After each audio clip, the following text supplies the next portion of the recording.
कहानी की शुरुआत में हम देखते हैं एक ताकतवर आदमी फिनिस्ट और उसके चेले एंडी को। इस वक्त ये दोनों जंगल में एक बहुत बड़े जंगली सुअर को पकड़ने जा रहे थे जो लोगों की फसलों को बर्बाद कर रहा था। गांव वाले उससे बहुत तंग थे। इस खतरनाक जानवर के सामने भी फिनिस्ट डरा नहीं। उसने एंडी से कहा कि सब मुझे हीरो मानते हैं, अगर मैंने इस सुअर को काबू में नहीं किया तो क्या इज्जत रह जाएगी मेरी। उसने हथियार उठाया और सुअर पर हमला किया, लेकिन इन छोटे हमलों से सुअर पर कोई भी असर नहीं हुआ। फिनिस्ट की मदद के लिए एंडी ने भी अपने हथियार से इस सुअर पर हमला बोल दिया, लेकिन उसका हथियार सुअर की नाक में चला गया और वो नींद से जाग गया। अब सुअर गुस्से में आ गया और एंडी की ओर बढ़ा, लेकिन तभी फिनिस्ट उसके आगे आ गया उसे रोकने के लिए। उसने पूरा जोर लगाया, लेकिन इस ताकतवर जानवर को रोक नहीं पाया। अपना थोड़ा सा जोर लगाकर ही सुअर ने फिनिस्ट को हवा में उड़ा दिया और आखिर में वो नीचे आकर सुअर के ऊपर ही गिरा। इस सुअर को काबू में लाने के लिए एंडी ने फिनिस्ट की तरफ एक रस्सी फेंकी। जैसे ही फिनिस्ट ने रस्सी पकड़ी, ये सुअर हवा में उड़ने लगा। फिनिस्ट ने रस्सी को इस सुअर के दोनों पंखों और उसके सींग में बांध दिया, जिससे वो सुअर फिनिस्ट के काबू में आ गया और फिनिस्ट उसे अपने हिसाब से उड़ाने लगा। जल्द ही वो उसे उड़ाते हुए गांव में ले गया। जब गांव वालों ने देखा कि इतने बड़े जानवर को भी फिनिस्ट अपने इशारों पे नचा रहा है, तो सब लोग उसके नाम की जय जयकार करने लगे। इन्हीं लोगों के बीच बाबा यागा नाम की एक जादूगरनी भी है। उसने फिनिस्ट से कहा कि अगर तुम इतने ही ताकतवर हो तो साबित करके दिखाओ। उसके घर के आगे एक बड़ा पत्थर पानी को रोक रहा है, तो उसने फिनिस्ट को पत्थर वहाँ से हटाने की चुनौती दी। फिनिस्ट ने कहा कि मैं बहुत बड़ी बड़ी मुसीबतों का सामना कर चुका हूँ और जादूगरनी ने उसे ये छोटा सा चैलेंज दिया है। वो अपनी बहादुरी के किस्से सुनाने लगा। याका ने कहा कि जब तक मैं अपनी आंखों से नहीं देखती मैं नहीं मानने वाली। ये सुनकर अब सब लोग हंस पड़े। फिनिस्ट गुस्से में अपने घर चला गया। उसे याका पर बहुत गुस्सा आ रहा था, क्योंकि अब उसकी बहादुरी की तारीफ करने की बजाय लोग उसका मजाक उड़ा रहे हैं। अब वो अपनी ताकत को सबके सामने साबित करना चाहता था, जिससे लोग फिर से उसकी वाहवाही करने लगे। एंडी ने सलाह दी कि ऐसा करने का एक रास्ता है। सामने जो टावर है ना, ऐसा माना जाता है कि वहाँ एक राक्षस ने एक बेहद खूबसूरत लड़की को कैद कर रखा है और वो लड़की एक राजकुमारी है। अगर तुमने उस राक्षस को मारकर राजकुमारी को आजाद कर दिया तो पूरी दुनिया में तुम्हारा नाम गूंजेगा। फिनिस्ट ने तय कर लिया कि वो इस राक्षस से जरूर लड़ेगा। रात होते ही फिनिस्ट और एंडी उस टावर की ओर निकल पड़े। वहाँ पहुंचकर उसने देखा कि यहाँ पहले से ही कुछ योद्धा इस राक्षस को हराने आए थे, लेकिन वो लोग मशहूर होने यहाँ नहीं आए। वो तो राजकुमारी को बचाकर उससे शादी करना चाहते हैं। उन सब ने फिनिस्ट से पूछा कि अगर उन्होंने मिलकर राक्षस को हरा दिया तो राजकुमारी किसे मिलेगी। इस बात पर फिनिस्ट ने कहा कि मुझे नहीं चाहिए ये राजकुमारी, मैं तो बस यहाँ पे नाम कमाने आया हूँ। अलग जाकर फिनिस्ट ने एंडी को बताया कि वो उस राक्षस को अकेले मारना चाहता है, इसीलिए वो सुबह का इंतजार नहीं करेगा। ये कहकर वो टावर के अंदर खिड़की से चला गया। वहाँ पहुँचते ही फिनिस्ट को वो खूबसूरत राजकुमारी मिली। उसने फिनिस्ट से कहा कि क्या तुम भी मरने के लिए आए हो। फिनिस्ट ने कहा कि मैं तुम्हें बचाने आया हूँ। ये सुनकर लड़की भाग के अंदर चली गई। उसे रोकने के लिए फिनिस्ट ने उसका हाथ पकड़ लिया। राजकुमारी ने अपना हाथ छुड़ाया और एक पिलर के पीछे चली गई। तभी पीछे से एक सांप ने फिनिस्ट पर हमला कर दिया। फिनिस्ट इस सांप से लड़ने लगा। तभी फिनिस्ट को समझ आया कि ये कोई आम सांप नहीं है, बल्कि उस राक्षस की पूंछ है जिससे लड़ने वो यहाँ आया है। ये देखकर उसने पहले तो राक्षस पर खूब हमले किए, लेकिन जब कोई वार काम नहीं आया तो फिनिस्ट ने उस राक्षस की दुम यानी उसके सांप वाले मुंह को हाथ में पकड़ लिया और अपनी पूरी ताकत से इस सांप के मुंह को चीरने की कोशिश की। लेकिन जैसे ही फिनिस्ट ने उसका मुंह अपने हाथों से खोला, सांप ने फिनिस्ट की आंखों में थूक दिया और अब फिनिस्ट को नजर आना बंद हो गया। वो अंधा हो गया। अंधा होने पर भी फिनिस्ट ने हार नहीं मानी और अपने पैर से टटोल कर अपना हथियार ढूंढ लिया। अब फिनिस्ट ने दोबारा उस राक्षस पर हमला किया, लेकिन वो राक्षस गायब हो गया। फिनिस्ट ने इतने हमले किए कि टावर टूटने लगा। टावर टूटने के शोर से सभी योद्धा भी जाग गए। वो सभी टावर से गिर रहे मलबे के पास आए। इन योद्धाओं को न राजकुमारी दिखी न ही राक्षस, बस दिखा तो मलबे के नीचे दबा हुआ फिनिस्ट, जो धीरे धीरे उठ रहा था। जब एंडी को पता चला कि फिनिस्ट अपनी आंखें खो चुका है तो वो उसे वहाँ से ले जाकर घर छोड़ आया। फिनिस्ट अपनी आंखों को खोकर बहुत गुस्से में था। वो अब बहुत चिड़चिड़ा हो गया था। उसकी ये हालत एंडी से देखी नहीं गई। एंडी मदद के लिए बाबा यागा के पास गया। उसने बाबा यागा को सब कुछ बताया कि फिनिस्ट के साथ क्या हुआ, लेकिन बाबा यागा ने मदद करने से साफ मना कर दिया, क्योंकि जब वो मुसीबत में थी तो फिनिस्ट ने भी उसकी मदद नहीं की थी। ये बात जब फिनिस्ट को पता चली तो वो बहुत उदास हो गया। इसी तरह वक्त गुजरता रहा। अब एंडी ने भी फिनिस्ट के पास आना बंद कर दिया था। वो अपने सारे काम बहुत मुश्किल से कर पाता। बाहर जाकर खाने पीने का सामान खरीद कर लाता, लेकिन बच्चे उसके फल चुरा लेते। अब उसके पैसे भी खत्म होने वाले थे। एक दिन एंडी फिनिस्ट के घर आया तो उसने गुस्से में एंडी से कहा कि उसके पास एंडी के लिए कोई काम नहीं है, तो तुम एक काम करो, कुछ और ढूंढ लो। ये सुनकर एंडी वहाँ से चला गया। बीतते समय के साथ फिनिस्ट के सारे पैसे खत्म हो गए। अब वो दिन आ गया कि फिनिस्ट बाजार के सड़े गले फल खाने लगा। ऐसे ही एक दिन जब उसे सड़ा गला फल भी नहीं मिला तो वो अपनी टोकरी लेकर बाजार में बैठा रहा। बाबा यागा वहाँ से गुजर ही रही थी कि तभी उसने फिनिस्ट को देखा, तो उसने अपनी टोकरी से कुछ खाने का सामान फिनिस्ट की टोकरी में डाल दिया। इससे पहले ये दोनों कुछ बात करते गाँव पर कुछ लुटेरों ने हमला कर दिया। ये लुटेरे गाँव के लोगों को मारने लगे। फिनिस्ट देख तो नहीं सकता, लेकिन उसे अच्छे से सुनाई दे रहा था कि कैसे लोग मर रहे हैं, तड़प रहे हैं। जैसे ही लुटेरे उसके पास आए, उसने आवाज सुनकर वापस उन पर हमला किया। कुछ देख न पाने के बावजूद भी सिर्फ आवाज के सहारे वो 2-3 डाकुओं से एक साथ लड़ रहा था। एक दूसरे डाकू ने फिनिस्ट पर रस्सी फेंकी, लेकिन फिनिस्ट ने ये रस्सी पकड़कर डाकू को घोड़े से नीचे गिरा दिया और फिर उसे अपनी तरफ खींचकर उसकी खूब धुलाई की। लेकिन कुछ डाकुओं ने पीछे से उस पर हमला किया और वो वहीं बेहोश हो गया। जब उसे होश आया तो वो एक शिप में था। उसकी गर्दन और हाथों को एक लकड़ी में बांधा गया था। इस जहाज में बाबा यागा और गांव के काफी सारे लोग भी थे। फिर हमने देखा कि एंडी भी यहाँ है। वो जहाज में आजाद घूम रहा था। बाबा यागा ने पूछा कि तुम आजाद कैसे घूम रहे हो? तो उसने कहा कि मैंने इन डाकुओं को यकीन दिला दिया है कि मैं इनकी तरफ ही हूँ, मैं इनकी मदद करूंगा। साथ ही वो गांव वालों के ऊपर डाकुओं के लिए नजर भी रखेगा। एंडी के पास इस वक्त एक सोने का चिराग है जो उसने डाकुओं से चुराया था। उसने कहा कि वो इस चिराग को बेचकर खूब पैसे कमाएगा। जैसे ही एंडी ने इस चिराग को रगड़कर साफ किया तो उसमें से एक जिन बाहर निकला। उसे देखकर सब घबरा गए, यहाँ तक कि एंडी भी। नीचे का शोर सुनकर एक डाकू वहाँ आ गया, लेकिन जिन ने इस डाकू को मारकर ऊपर फेंक दिया। जब जिन एंडी के पास गया उसकी ख्वाहिश पूछने, तो एंडी ने कहा कि वापस चिराग में चले जाओ, और वो जिन दोबारा से चिराग में चला गया। ऊपर से एक डाकू आया और एंडी के गले पर तलवार तान कर अपना चिराग उससे वापस ले लिया। और कुछ ही देर में ये जहाज अरेबिया पहुंचा। गांव से लाए हुए सभी लोगों को गुलाम के तौर पर बेचने के लिए खड़ा कर दिया गया। वहाँ एक नकाबपोश आदमी आया और उसने फिनिस्ट, बाबा यागा और एंडी को खरीद लिया। वो उन्हें अपने महल में ले गया। वहाँ पहुँचते ही सभी लोग इतना बड़ा महल देखकर हैरान रह गए। इस महल में रोबोट काम कर रहे थे। हालांकि ये बहुत ही पुराना जमाना है। अभी उस आदमी ने अपने चेहरे से नकाब हटाया। उसने कहा कि हैरान मत हो, मैं एक साइंटिस्ट हूँ और ये सभी रोबोट उसी ने बनाए थे। इस आदमी ने बताया कि उसने और भी बहुत सी मशीनें बनाई हैं जिससे इंसानों का काम आसान हो सके।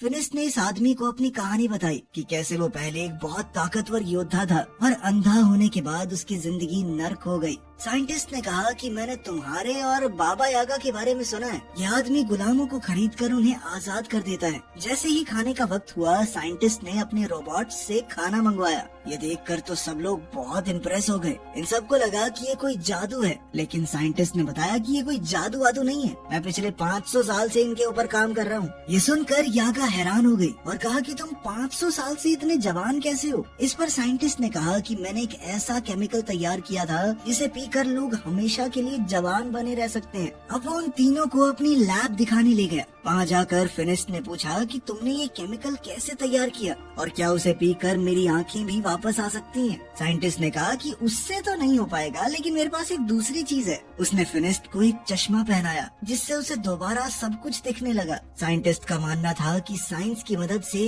कोई भी चमत्कार किया जा सकता है और जो लोग जादू का इस्तेमाल करते हैं वो दुनिया को नुकसान पहुंचाते हैं, और इन नुकसान पहुंचाने वाली चीजों को खत्म करने के लिए ही उसने एक मशीन बनाई है। अपनी बात को साबित करने के लिए उसने वो चिराग निकाला जो उसने लुटेरों से खरीदा है। यागा ने कहा कि ये खतरनाक हो सकता है, लेकिन साइंटिस्ट रुका नहीं। उसने चिराग को घिसा और उसमें से जिन निकला। उसने अपनी मशीन चला दी जिसने जिन को अपने अंदर खींच लिया, जिसके बाद उसने कहा कि देखा, मेरे आविष्कार ने जीनी को खत्म कर दिया। उसी रात साइंटिस्ट को पता चला कि पास की एक पहाड़ी पर एक राक्षस है जो आम आदमियों को नुकसान पहुंचा रहा है। साइंटिस्ट ने कहा कि उसे तो पकड़ना ही होगा। जब ये बात फिनिस्ट को पता चली कि इस राक्षस का शेर जैसा मुंह है और सांप जैसी दुम, तो फिनिस्ट तुरंत समझ गया कि ये तो वही राक्षस है जिसने उसे अंधा किया था। फिनिस्ट ने साइंटिस्ट से कहा कि मैं भी साथ चलूंगा, मुझे उस राक्षस से बदला लेना है। लेकिन साइंटिस्ट उसकी जान को खतरे में नहीं डालना चाहता। इस पर फिनिस्ट ने कहा कि आपने मेरी मदद की है, इसलिए मैं भी आपकी मदद करूंगा।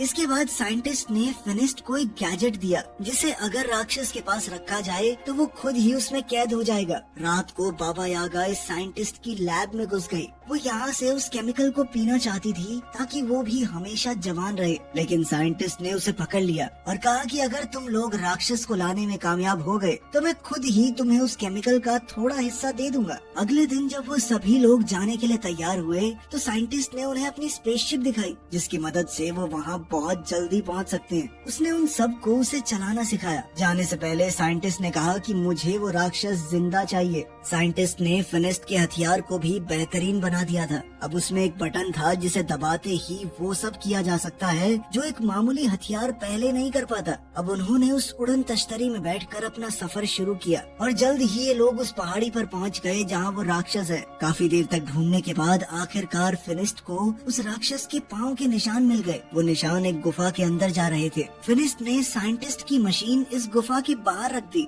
फिनिस्ट जानता था कि उसे राक्षस को मारना नहीं है, सिर्फ कैद करना है। इसीलिए वो बड़े आराम से अंदर गया और अपने हथियार से राक्षस को ललकारा और फिर वो बाहर आ गया। जैसे ही वो बाहर आया तो उसका सर एक पेड़ से टकरा गया जिससे वो वहीं पर बेहोश हो गया। राक्षस भी गुफा से बाहर निकल आया। इससे पहले राक्षस फिनिस्ट को कुछ नुकसान पहुंचाता, बाबा यागा ने जल्दी से उस मशीन को एक्टिवेट कर दिया। उस मशीन के अंदर से बहुत सारी चेन बाहर आई और राक्षस को खींचकर अंदर ले गई। फिर यागा ने लिवर दोबारा से दबाया और मशीन बंद हो गई। कुछ ही देर में फिनिस्ट को भी होश आ गया और अब वो सब लोग मिलकर वापसी का सफर करने लगे। सफर बहुत लंबा था, इसीलिए ये लोग रात को बीच रास्ते में ही आराम करने लगे। रात को पिंजरे से फिनिस्ट को एक लड़की की आवाज सुनाई दी। वो पिंजरे को खोलने लगा। बाबा यागा ने उसे ऐसा करने से रोका, लेकिन वो नहीं रुका। जब पिंजरा खुला तो अंदर वही राजकुमारी थी जो टावर के अंदर फिनिस्ट को मिली थी। बाबा यागा ने कहा कि इसका मतलब ये राजकुमारी ही वो राक्षस है। यागा ने कहा कि इसे बाहर निकालना काफी खतरनाक हो सकता है, लेकिन फिनिस्ट उनकी बात सुनने को तैयार ही नहीं था क्योंकि शहजादी पर उसका दिल आ गया था। जैसे ही फिनिस्ट ने राजकुमारी की तरफ हाथ बढ़ाया, बाबा यागा ने धक्का दे दिया और पिंजरे को बंद कर दिया। राजकुमारी ने बताया कि मैंने तुम्हारा हाथ इसलिए नहीं पकड़ा क्योंकि मेरे ऊपर एक श्राप है। अगर कोई भी आदमी उसे छुएगा तो वो राक्षस में बदल जाएगी। राजकुमारी ने कहा कि मैं बुरी नहीं हूँ। वो तब तक किसी को नुकसान नहीं पहुँचाती जब तक सामने से कोई हमला न करे, ताकि मेरी वजह से किसी को नुकसान न हो। मैं तो यहाँ अकेली पहाड़ों में रहती हूँ, लेकिन इंसान उसे यहाँ भी जीने नहीं देते। इसके बाद हमने देखा कि साइंटिस्ट ने एक किसान की बिल्ली चुराई थी। किसान ने उससे भीख मांगी कि ये बिल्ली किसी का कोई नुकसान नहीं करती बल्कि फायदा ही करती होगी थोड़ा बहुत। दरअसल रात को इस बिल्ली से लाइट निकलती थी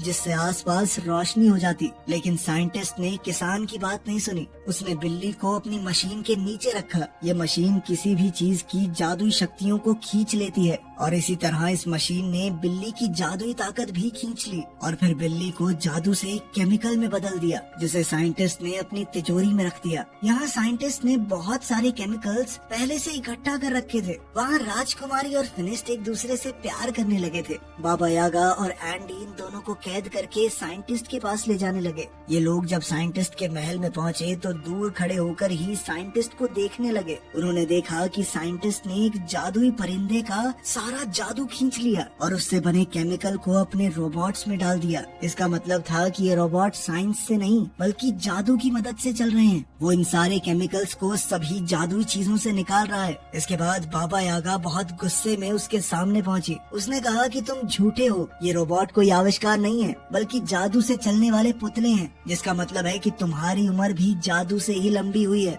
वो जादू जो साइंटिस्ट ने मासूम जानवरों को मारकर हासिल किया है। ये सुनकर साइंटिस्ट को गुस्सा आ गया और उसने कहा कि मेरा सच जो भी जान जाए वो जिंदा नहीं बचता। इसके बाद बाबा यागा और एंडी डर कर वहाँ से भागने लगे। बाबा यागा ने फिनिस्ट और शहजादी को भी आजाद कर दिया क्योंकि वो जान गई थी कि ये साइंटिस्ट इस राजकुमारी के साथ भी यही करेगा। राजकुमारी ने बताया कि वो साइंटिस्ट को जानती है, वो काफी समय से उसके पीछे पड़ा है। तभी साइंटिस्ट भी वहाँ पहुँच गया। उसने अपने सारे रोबोट्स को इकट्ठा कर लिया ताकि उनमें से कोई भी भाग न पाए और फिर राजकुमारी के अंदर से भी उसके जादू को अपनी मशीन से खींचने लगा। फिनिस्ट ने उसे बचाने की कोशिश की लेकिन वो बंधा हुआ था। वो उसे बचा तो नहीं सकता था लेकिन उसने राजकुमारी का हाथ पकड़ लिया ताकि वो राक्षस में बदल जाए। राक्षस बनते ही राजकुमारी ने अपनी जंजीरें तोड़ दी और वहाँ से भाग गई। मौका पाकर बाबा यागा और फिनिस्ट भी वहाँ से बच निकले लेकिन साइंटिस्ट के आदमी उनके पीछे लग गए। बाबा यागा ने उनसे बचने के लिए अपने जादू का इस्तेमाल किया। उसने तरबूज के बीज उन पर फेंके जो अचानक तरबूजों में बदल गए।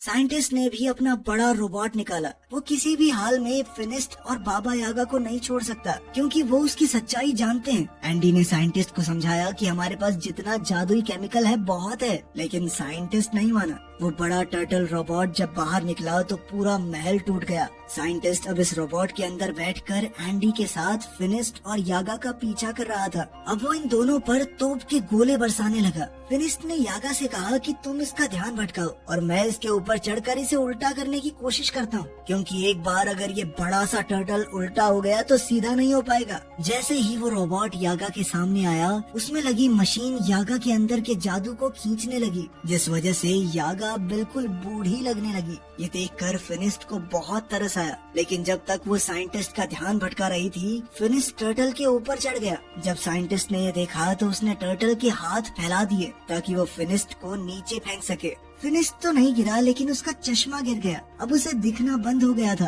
बाबा यागा ने जैसे ही ये देखा तो वो फिनिस्ट की मदद करने लगी। उसे बताने लगी कि कैसे लड़ना है, कहाँ जाना है। इतनी ही देर में राक्षस बनी हुई वो राजकुमारी वहाँ आ गई। उसे देखकर साइंटिस्ट डर गया। वहीं फिनिस्ट ने टर्टल के गले में जंजीर बांध दी और उसे उल्टा करने लगा, जिसके बाद टर्टल के अंदर मौजूद सारा जादुई केमिकल नीचे गिरने लगा। साइंटिस्ट ने अपने जादुई पंखों से वहाँ से बच निकलने की कोशिश की, लेकिन उसके जादुई पंखों ने काम नहीं किया और वो नीचे उस जादुई केमिकल में गिरकर मर गया। वहीं फिनिस्ट भी अब थक कर बेहोश हो गया था। राजकुमारी उसे वहाँ गिरा हुआ देखकर रोने लगी क्योंकि उसे डर लग रहा था कि इसे कुछ हो तो नहीं गया। वो फिनिस्ट से सच्चे दिल से प्यार करने लगी थी। जैसे ही शहजादी के आंसू फिनिस्ट की आंखों में गिरे तो उसे अचानक ही होश आ गया, साथ ही उसकी नजर भी वापस आ गई थी। फिनिस्ट ने उससे अपने प्यार का इजहार किया और हमेशा राजकुमारी के साथ रहने का वादा भी, लेकिन राजकुमारी ने कहा कि अपने श्राप की वजह से मैं तुम्हारे साथ नहीं रह सकती। फिनिस्ट उदास हो गया और अपने बाकी साथियों के साथ गाँव वापस आ गया,